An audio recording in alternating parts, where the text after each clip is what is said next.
One fatal mistake, spiking inflation and allies abandoning the world's strongest superpower. The madman strategy of the last 18 months has completely backfired. What exactly awaits us in the next 14 days? And how did the Strait of Hormuz become an Achilles heel that could bring all of America to its knees? Starting a conflict in the Middle East is not like stealing the president of a neighboring country. Let's find out. According to the American Automobile Association, AAA, as of March 16, 2026, the national average price for a gallon of regular unleaded gasoline hit $3.72. That's a jump of nearly 80, roughly 25% in just 2 weeks, the largest monthly spike in U.S. gasoline prices in 30 years. Diesel has punched through $5 a gallon, up 134, 2 weeks, 80. Remember those numbers. Now zoom out. Before the strikes began in late February, Brent crude was trading well below $100. As I'm recording this, it has broken through 100, touching $11,950 intraday. The mechanism is straightforward. Global oil markets are missing approximately 18 to 19 million barrels per day. That's not a disruption. That is the largest supply shock in the history of the petroleum industry. Goldman Sachs ran the math. A sustained 10% increase in oil prices adds roughly 0.28 percentage points to the U.S. Consumer Price Index. With crude at 100 plus, Goldman has raised its December 2026 headline PCE forecast to 2.9%, up 0.8 of a point, and pushed the first Federal Reserve rate cut all the way to September. JP Morgan is even more alarming. If oil holds between $1 and $150 for 3 to 6 months, they calculate total U.S. inflation accelerates by 1.4 percentage points. Their hard landing scenario projects the S&P 500 falling to 5,400. These are not fringe predictions. These are the two most influential investment banks on earth telling us the same story. The war in Iran has become an inflation bomb detonating inside the American economy and the political consequences. A Reuters Ipsos poll from this week shows 78% of Americans call inflation a very big personal concern. Trump's overall approval rating sits at 40 to 42%. But his economic approval, the number that actually decides elections, has cratered. Only 36% approve of his management of the economy. Only 29% approve of his handling of inflation and the cost of living. That is lower than his approval on immigration, lower than his approval on crime. The economy was supposed to be his trump card, pun very much intended.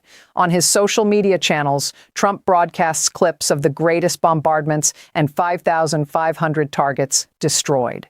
His political technicians are telling him, maximize the military narrative because that's where the approval gap is smallest.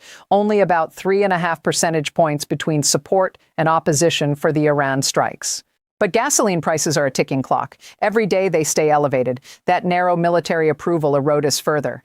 The White House released 172 million barrels from the Strategic Petroleum Reserve. It didn't bend the curve. You cannot bail out an ocean with a teaspoon. And here's the number that should keep the administration awake at night.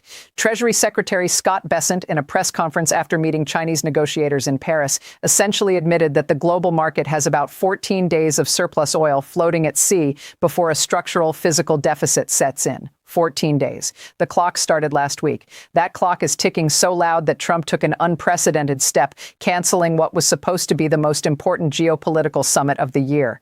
Trump was scheduled to fly to Beijing on March 31st for a summit with Xi Jinping. The trip had been endorsed by Chinese Foreign Minister Wang Yi just days earlier. It was supposed to be the centerpiece of a reset in Sino-American trade relations after months of tariff escalation. It's not happening. Bessent told the Chinese in Paris that the president needs to stay in Washington to manage the situation. That's diplomatic language, for we are trapped in a crisis we did not plan for, and the commander-in-chief cannot leave the building. But it's worse than a canceled trip. The real story is that Trump reached out, or rather demanded, that the entire world come to his rescue, and the entire world said no. Let me walk you through the refusals because they are historic. Germany Chancellor Friedrich Merz, the man who just weeks ago called for regime change in Iran and praised Benjamin Netanyahu, performed one of the sharpest reversals in recent European diplomacy. His spokesman stated, NATO is a defensive alliance, an alliance for the defense of its territory.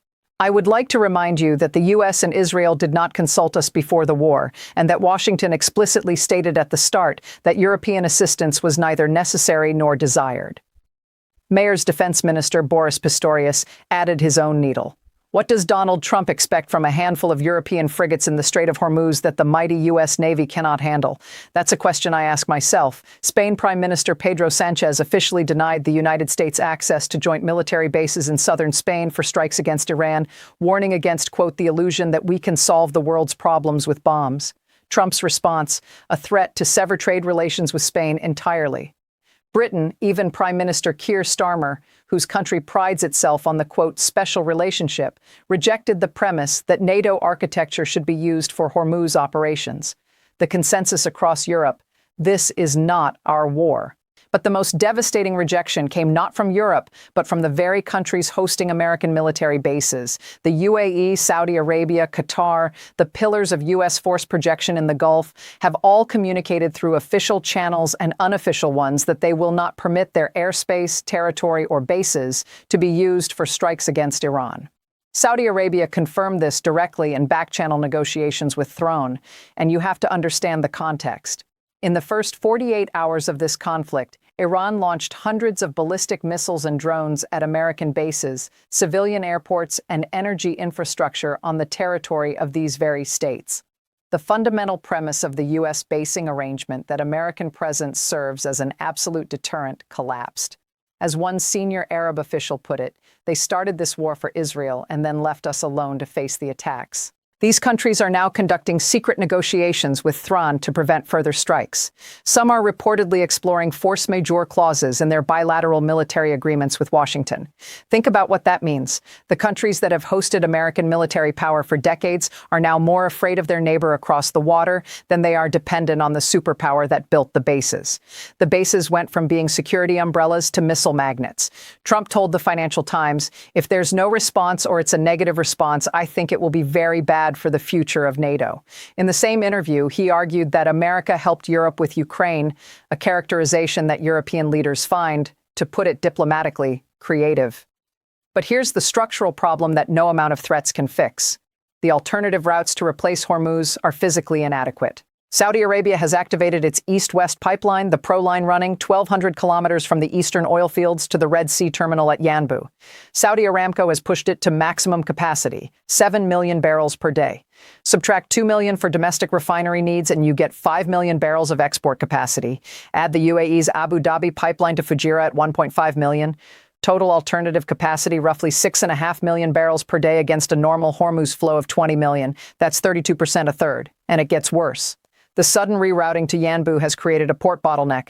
Average ship waiting time has tripled from 15 to 51 hours. Freight rates have doubled, and the Red Sea itself is now a secondary risk zone.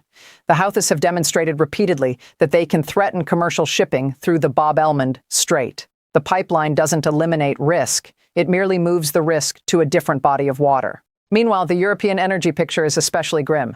Qatar, which produces 20% of the world LNG with 93% transiting through Hormuz, has declared force majeure.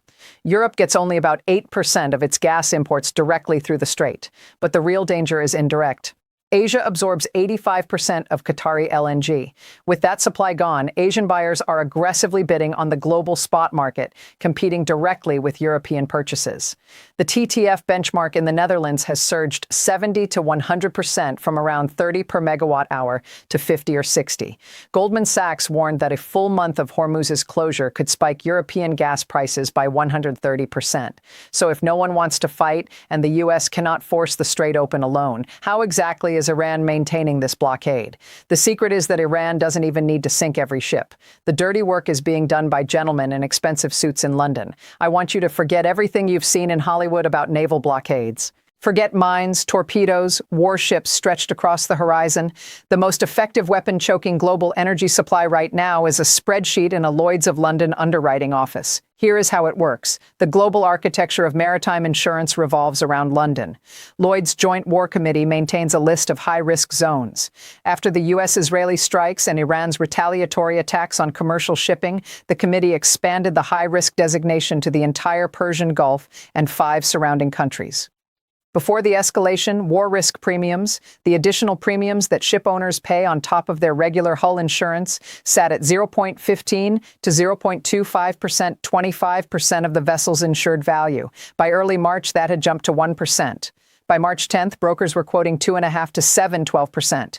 Then on March 11th, a Thai cargo ship called the Mayori Nari took 2 hits in the strait, fire in the engine room, 3 crew members killed. After that incident, minimum rates hit 10%. Let me translate that into dollars. A 5-year-old VLCC supertanker, very large crude carrier, is valued at approximately $138 million. At a 10% war risk premium, one 7-day transit through the Strait of Hormuz costs $10 to $14 million in insurance alone. Not fuel, not crew wages, not port fees, just the insurance to not get hit by a missile. And it gets worse. Underwriters have begun applying what the market calls go-away pricing, deliberately exaggerated quotes designed to make clients disappear. Ships with any connection to the United States, Britain, or Israel, informally dubbed missile magnets on the trading floor, face premiums triple the already astronomical standard. For historical context, during the tanker war of the 1980s, when Iraq and Iran attacked hundreds of vessels, peak insurance rates maxed out at around 5%. This is the genius of asymmetric warfare in the 21st century. Iran did not need to mine every square meter of the strait. It did not need to sink an aircraft carrier. It needed to fire a few missiles at commercial targets, enough to make underwriters recalculate the probability distribution of catastrophic loss. The market did the rest. The data from automatic identification system satellite tracking confirms the result. Before the conflict, approximately 153 commercial vessels transited Hormuz daily. By March 6th, that number had collapsed to 13. By March 9th, fewer than 1% of normal traffic was moving. By March 14th, zero. Zero independent commercial transits in either direction. Between 400 and 500 ships now sit at anchor in the Gulf of Oman, unable to move. 20 million barrels a day gone. Not because of a physical barrier, because of mathematics, because a ship owner in Athens or Singapore looked at a premium quote and said, I am not paying $14 million to maybe lose a $200 million vessel. That is a rational economic decision. Aircraft carriers cannot overrule rational economic decisions. The world's most expensive navy is powerless against an Excel spreadsheet, and while the West bleeds financially, someone has to be collecting the cream from this chaos. The greatest irony of this entire war is that Trump, with his own hands, has enriched his principal geopolitical adversary. Let me describe the perfect geopolitical boomerang. In February 2026, Russia's oil export revenues had fallen to $9.5 billion. Sanctions were biting. Ukrainian drone strikes had damaged refining infrastructure. The price cap was for once partially working. The euro's benchmark was trading at deep discounts to Brent. Moscow was feeling the squeeze. Then Donald Trump launched strikes on Iran and everything reversed. With Middle Eastern crude suddenly unavailable or prohibitively expensive to insure, the world's 2 largest oil importers, India and China, pivoted aggressively to the only major supplier still accessible by sea without transiting a war zone, Russia. The result was immediate and dramatic. Russian Urals crude delivered to India's west coast hit a record price of $98.93 per barrel by mid-March. The discount to dated Brent collapsed to just $4.80, the narrowest spread in over 4 months. At Baltic seaports, Urals jumped from $45 in February to $76. India's imports of Russian oil surged 50% in the first 11 days of March alone, reaching 1.5 million barrels per day. In the first 2 weeks of the conflict, Russia earned approximately the 6 billion euros from fossil fuel exports. Of that, 672 million euros was pure war premium, revenue that exists only because the United States chose to bomb Iran. The sanctions regime that took Western nations 2 years to build was undone in 2 weeks, not by Russian cleverness, but by American military action. And then came the final humiliation. Faced with a spiraling domestic energy crisis and the 14-day supply window that Besant had outlined, the U.S. Treasury made a move that will be studied in international relations seminars for decades. On March 12th, Secretary Besant announced a 30-day general license valid until April 11th, first for India, then expanded to all buyers, authorizing the purchase, delivery, and offloading of sanctioned Russian crude oil and petroleum products already loaded on vessels at sea. The stated goal to ensure the continued flow of oil to the global market. Read that sentence again. The United States of America officially authorized the purchase of Russian oil it had spent years trying to remove from global markets. because the war it started against Iran created a deficit so severe that the alternative was empty gas stations in Texas and Florida. Besant went further. He acknowledged that the Treasury was also permitting Iranian tankers to transit the strait unmolested to prevent, his words, a total collapse of global supply. The strategic contradiction is staggering. The military campaign intended to neutralize Iran simultaneously required the U.S. to lift sanctions on Iran's chief ally, Russia, and to look the other way on Iran's own oil exports. This released approximately 100 million barrels of Russian oil that had been floating at sea, stranded by previous sanctions. 100 million barrels delivered at near Brent prices directly into the coffers of the Kremlin. Now let me address the China angle because the propaganda has been thick. Before the conflict, over 49 Chinese and Hong Kong flagged vessels transited the strait weekly. Since March 1st, that number has dropped to near zero. At least 55 Chinese ships are trapped inside the Persian Gulf. The major state operators, COSCO, China Merchants Energy Shipping, have completely abandoned the Hormuz route, routing their supertankers to Yamu via the Red Sea. One vessel, the Kaijing, carrying 2.2 million barrels of Saudi crude, was diverted mid-voyage. There is a fringe of the Shadow Fleet attempting to bluff through a Marshall Islands flagged vessel called the Iron Maiden, altered its AIS transponder data to broadcast China owner. Another, the Bayan Star, transmitted Chinese crew non-er. These are isolated acts of desperation on the murky edges of global shipping. Insurers have stopped quoting war risk for Chinese vessels entirely. Beijing's supposed diplomatic immunity with Thrawn proved to be worth exactly nothing in kinetic conditions. So here we stand. The United States has enriched Russia, eased sanctions on its own enemies, failed to secure cooperation from allies, and created a supply deficit that its own Treasury Secretary admits has a 2W weak fuse. The carpet bombing strategy doesn't work. The economic leverage is gone. The coalition is non-existent. How does this end? I want to take a step back because what we are witnessing in the Strait of Hormuz in March 2026 is not simply a military crisis. It is the empirical demonstration of a thesis that strategic thinkers have been debating for 30 years. That conventional military dominance, no matter how overwhelming, has structural limits in a hyper-integrated global economy. History is useful here. The United States firebombed Tokyo. It carpet-bombed Vietnam, Cambodia, Laos. It leveled infrastructure across Iraq, Libya, Afghanistan. In not one of those cases did air power alone produce regime change. Not once. Every serious military historian understands this. Yet the planning assumption for the Iran campaign was that precision strikes would decapitate leadership, neutralize retaliatory capacity, and produce capitulation within 3 to 5 days. European leaders were told this. Gulf states were told this. India's Prime Minister Modi reportedly discussed this timeline. It has been 3 weeks. Iran's retaliatory missile and drone capacity has survived. Israel's early warning architecture, the large radars in Qatar, Saudi Arabia, and Jordan on which both Israeli and American air defense depends, has been degraded. The warning time for incoming Iranian ballistic missiles has been reduced to 30 seconds. And the conventional deterrent that was supposed to make Iran's nuclear program unnecessary has been systematically dismantled by the very strikes designed to prevent proliferation. Consider the paradox. The new supreme leader is the son of the man the United States killed. His mother, his sister, his wife, and his son were also killed. He does not share his father's theological objection to nuclear weapons. By destroying Iran's conventional deterrent, the campaign has created the strongest possible incentive for Thrawn to pursue the ultimate deterrent. Every defense strategist knows this logic. You want your adversary to feel secure enough that they don't reach for the nuclear option. Strip them of everything else and you guarantee they will. David Sachs, one of Trump's own senior advisors, reportedly warned the president this week that Israel, facing defeat in conventional terms, could use nuclear weapons against Iran. This was published in Haaretz, Israel's paper of record. The Pakistani-Indian president from April 2025, when Pakistan reached for its nuclear arsenal before its own military intervened to negotiate a ceasefire, is not ancient history. It happened 11 months ago. The analysts I track are converging on a timeline, Besant's 14-day supply window. Trump's canceled China trip rescheduled around March 31st. The political reality that gasoline prices are eroding his approval faster than any military narrative can rebuild it.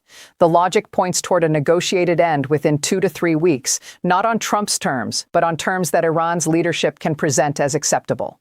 The Iranians want 3 things: accountability for the killing of their supreme leader, reparations for the destruction of their infrastructure, and the closure or neutralization of U.S. military bases in the region. These are maximalist demands. They will not get all three. But the fact that we are discussing them at all, that these are the parameters of negotiation, not American preconditions, tells you everything about who controls the strategic initiative. Right now, Iran has found the Achilles heel of the empire. Not through technological superiority, not through a massive navy, through geography, through the weaponization of a choke point, and through the cold logic of insurance markets. For the first time since Darius 2,500 years ago, Iran is the gatekeeper of the Persian Gulf. Not since the oil embargo of 1973 has a single regional actor demonstrated this degree of leverage over the global economy. The unipolar world did not end in a diplomatic conference room. It ended in the Strait of Hormuz, where a spreadsheet proved more powerful than an aircraft carrier. Trump now faces a brutal choice. He can negotiate on terms that will be perceived as defeat, allowing Iran to claim victory, enriching Russia further, and admitting that the madman strategy was a miscalculation. Or he can escalate, risking nuclear exchange, oil at $200 a barrel, and the complete collapse of the global economic order that American hegemony was supposed to guarantee. In 14 days, the surplus oil at sea runs out. In 14 days, the structural deficit becomes a physical shortage. In 14 days, the mathematics become undeniable. The clock is ticking, and all the aircraft carriers in the world cannot make it stop. What do you think? Will Trump take the deal or push toward the abyss? Your predictions in the comments. Thank you for watching. I'll see you in the next